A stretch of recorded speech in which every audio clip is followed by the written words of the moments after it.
There's no doubting what you've achieved on a technical level. These are clearly state-of-the-art. There are just certain design choices that were made for these robots that we don't fully understand. We were hoping that you could shed some light on those. She can dance. She can sing. She's equipped with a built-in helium tank for inflating balloons right at her fingertips. She can take song requests. She can even dispense ice cream. With all due respect, those aren't the design choices we were curious about, Mr. Afton.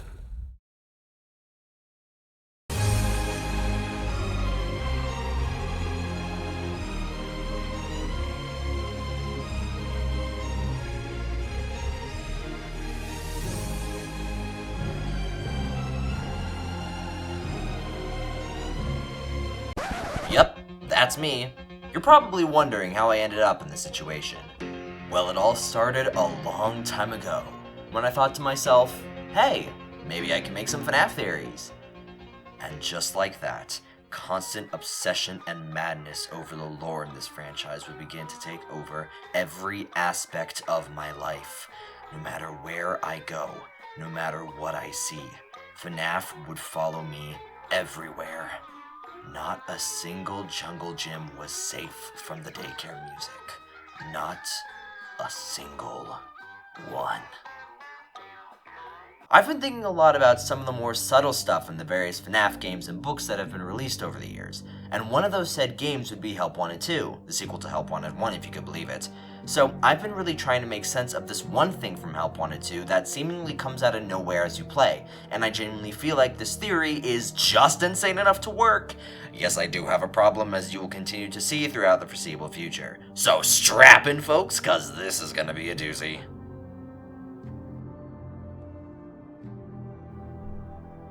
As I was watching videos on Help Wanted 2, I remembered a quote that some of the animatronics say in a few of the minigames. What makes you so special? What makes you so special? What makes you so special?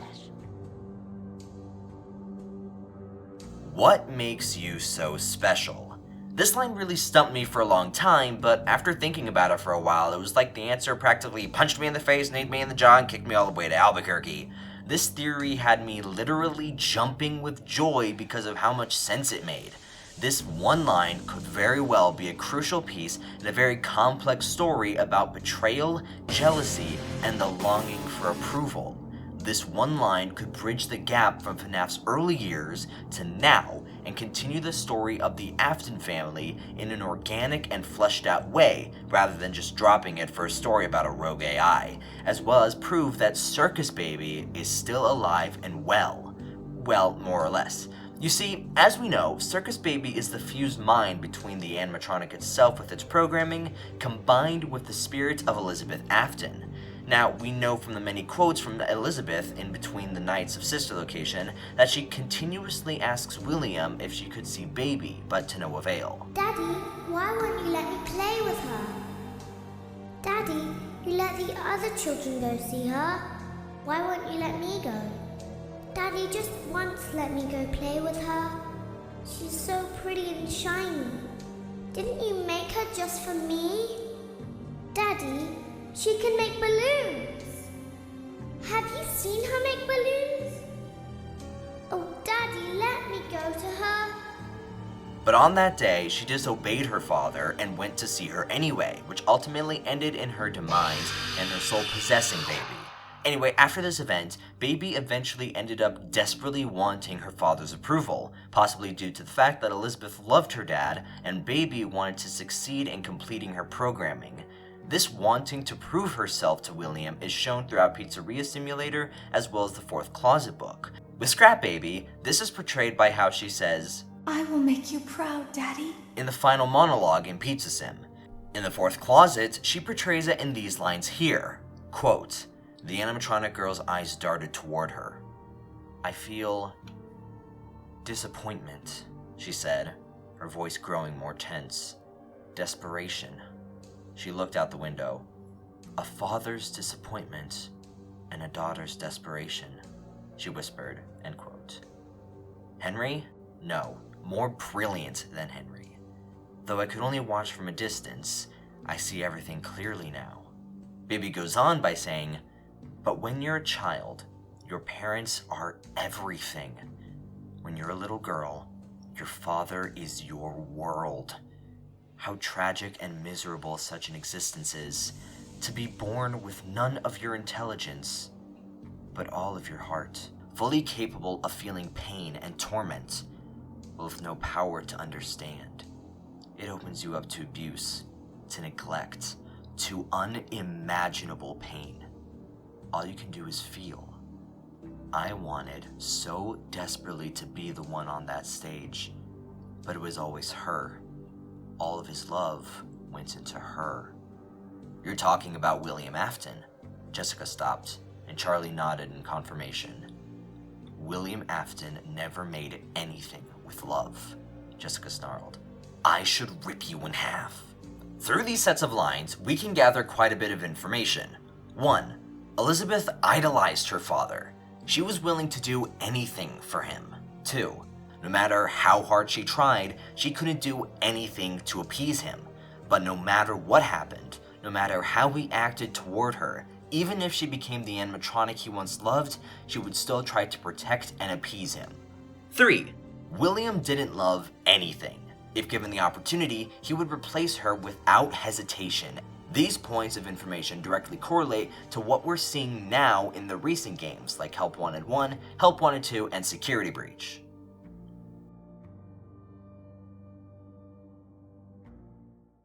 In the original Help Wanted, we are introduced to both Vanessa, a playtester for Cinder Carousel, which is the game studio that took over production of the Freddy Fazbear Virtual Experience, and Glitchtrap. The main plot of that game is of Vanessa playtesting, but finds Glitchtrap while playing. She eventually tries to put an end to him, but ends up accidentally having him step into her mind, escaping the digital world. Later, during the therapy session CDs found in Security Breach, Vanessa reveals that she has been secretly working with Glitchtrap behind the scenes, who has been reshaping her trauma into her second personality, Vanny, as shown in the quote in CD 11 where she talks about how he is watching her. Quote, I can't talk about this. He said he would always be watching. He could be here, or there, or anywhere in between. I'll go more into Vanny's creation in a later theory, but to make a long story short, William chose Vanny to be her protege after a long and grueling process of mental manipulation. Now, here's where we get into the what makes you so special line from before. For context, during Night 5 in Sister Location, Circus Baby, aka Entered at this point, urges Michael to take a card in her upper arm that he puts into his handheld device. As pointed out by John from the YouTube channel FNaF, go check out his video here where he explains it. In the video, he takes note of how this same card is found in Help Wanted 2 in the Help Me Repair minigame, when you open his head casing and replace the chip found inside. This leads me to believe that, much like Glitchtrap, Elizabeth could have somehow found her way into the digital world through that chip. This isn't that unlikely of a stretch, since we know that the devs scanned various circuit boards and junk into the game to improve pathfinding, which isn't how that works, but whatever. Perhaps the card is one of those pieces of junk, since it was carried by Michael, who died in the FNaF 6 fire. Now, I believe that by the time Help Wanted 2 rolls around, that is when she found out about Vanny, William's chosen successor, since this would be the only place where they'd be able to interact. We know that because Vanny did appear in one of the Help Wanted 2 endings, and if Elizabeth is in fact in this digital world, she would have been able to at least see her and how she was interacting with Glitchtrap before he died. Elizabeth saw how her own father chose some random beta tester to be his protege rather than his own daughter, the one who would do anything for him. This random woman was his new favorite. She had been replaced. This is especially sad considering how Vanessa was only chosen by William by happenstance. He would have easily chosen Jeremy or Cape Girl or whoever found him and had a digital consciousness transference with them. That's why some of the animatronics ask the question, what makes you so special? Elizabeth is speaking through the animatronics who say this line, much like the vengeful spirit in UCN speaking through the mediocre melodies. Elizabeth is asking this question not to us, but to Vanny. On that note, let's quickly talk about Mystic Hippo. As confirmed by her voice actress, Marta's Fidek, Mystic Hippo is based on a 70s psychic-type medium character. Coincidentally, Secret of the Mimic takes place in the late 70s during Fall Fest, and Fall Fest is a major theme in Help Wanted 2, but don't worry about that for now. Anyway, if Elizabeth is in fact in the digital world, and Mystic Hippo is also in the digital world, wouldn't it make sense for her to commune with the dead like a medium apparently could? But wait, why are the animatronics saying this to you as you play? Wouldn't it make more sense for Elizabeth to not speak to you, but just go straight to the source, I hear you ask? And yes, that is a fair point. But do you remember what we're wearing throughout the entire first half of the game? No way. Are you kidding me? Are you kidding me? Get out of here! No! Oh, that's awesome! Oh, that is nuts! We're wearing the Vanny mask. More specifically, the Vanny mask used in the original Help Wanted. Stillwell already has the asset for the Vanny mask model used in Ruin. Why not just port that to Help Wanted 2? Also, that specific mask used in Help Wanted 2 is a combination between the two assets. It has the face texture from the first VR game, but the inside of the Vanny mask from Ruin. Again, why not just port the entire model if they're supposed to be the same type of mask? Hi there, editing Mr. C here. Turns out the Vanny mask in Help Wanted 2 is the same model as the one in Ruin. I don't know if I was just misremembering something here when I was writing this part of the script, but whatever. It's still called a security mask in Ruin, and Vanessa is the only security guard in the Pizzaplex by the time security breach rolls around, which sort of relates to something I say soon, so shh, we're just gonna carry on, okay? Also, in order to get the Vanny ending, you have to play Princess Quest 4. In that game, we are slashed by the princess and take her place as we travel through the arcade game. The princess is pretty much confirmed to be a stand-in for Vanessa, so isn't it at all possible, and just go with me on this because it is a very big stretch, and you can probably see where this is going, what if we're playing as Vanessa in Help Wanted 2? I know, that sounds insane, but this claim has validity as one of the Candy Cadet stories talks about a woman who, when she was young, was led into a dark forest by a witch and almost eaten. I'll let the line speak for itself, no pun intended. Now let me tell you a story about a young woman who, when she was little, was led into a dark forest by a witch and almost eaten.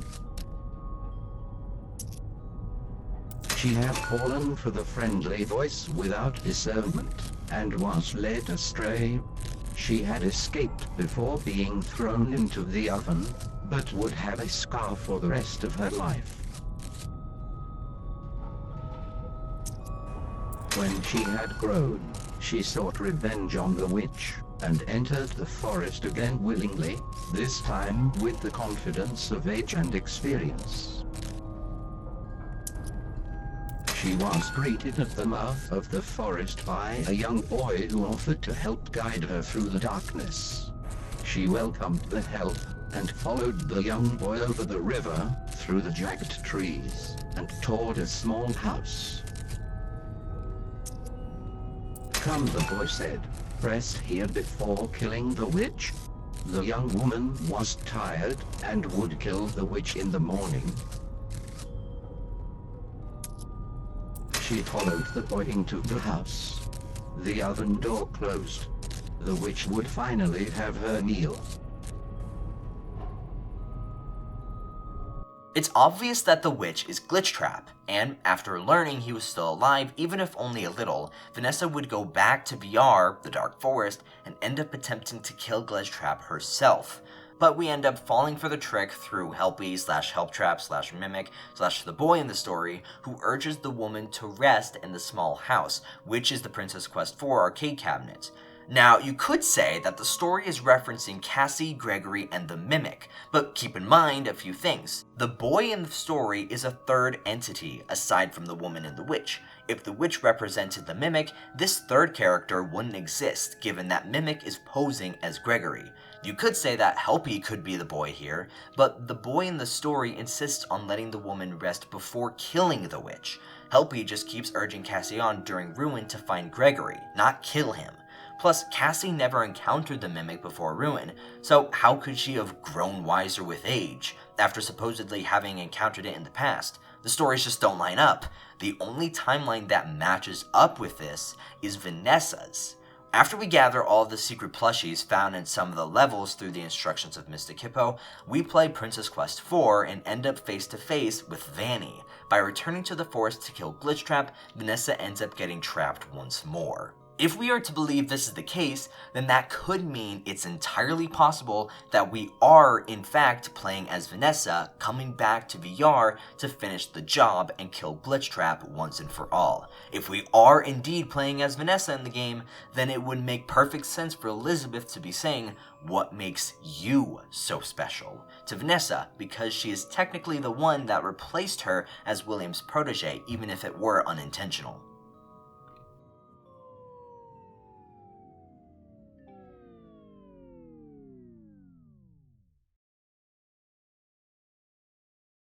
Additionally, there is even more evidence suggesting that we're playing as Vanessa, and it all has to do with Mystic Hippo. You see, like I said earlier, Mystic Hippo is based on the 70s medium, and that, since she communes with the dead, it would make sense that Elizabeth would be speaking through her. Now, if you think that's a stretch, Mystic Hippo also says something really interesting that another character has said in the past. Hello, can you hear me? Does that sound familiar? Hello? Can you hear me? It's the exact same quote Tape Girl said in Help Wanted 1, a character we know who has interacted with Glitchtrap in the past. If Mystic Hippo is repeating a line that Tape Girl said from her final tape in Help Wanted 1, it could indicate that Glitchtrap could have tried escaping through her like Jeremy, but she ended up getting trapped in the digital world. In any case, Mystic Hippo also says some interesting lines as you play that could further indicate we play as Vanessa. Mystic Hippo can occasionally say, "It needs you. She needs you."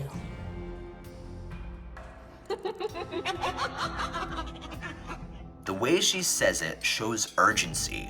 When I heard the line, I immediately thought of B7-2, one of the stories in Tales from the Pizzaplex. In that story, B7 was separated from Billy. B7 was desperately trying to convince Billy to join back with him. If B7 is possibly taking the place of Vanny here, who was separated from Vanessa in Security Breach, more about that on a future theory video, but essentially Vanny was separated from Vanessa after the Princess Quest ending in Security Breach and lives on in the digital world. Basically, B7 is trying to reunite with its host, Billy, just like Vanny could be trying to reunite with her host, Vanessa. That's why Mystic Hippo is saying, "She needs you." Also, just a cherry on top here, Mystic Hippo is a character based on Mr. Hippo, which is a mediocre melody, the line of animatronics that the vengeful spirit would speak through. Coincidence? I think not! Also, when Mystic Hippo says, "The key is familiar to you," when you get the Faz wrench, it could mean that since Vanessa worked at the Pizzaplex, she could have encountered a Faz wrench at some point. That's why the key is familiar to her. It also accesses the room with the Princess Quest 4 arcade cabinet, which is connected to Vanessa and Vanny. To get back on track with Elizabeth, it's interesting that Baby's minigame, Job Interview, is the last level you can play in the Sister Location folder, serving as some style of finality. Baby is also one of the first characters you see in the game. She dramatically appears right behind you once you boot up the game. She's a centerpiece. No matter which way you slice it, Baby/Elizabeth is making a big return. But the smoking gun, the one piece of source material that really solidifies the argument that it's Elizabeth asking what makes you so special, in the fourth closet, when not Charlie/Baby is facing off against normal Charlie, they exchange this set of dialogue. Quote, "What are you?" Charlie growled, her anger rising at the sight of John.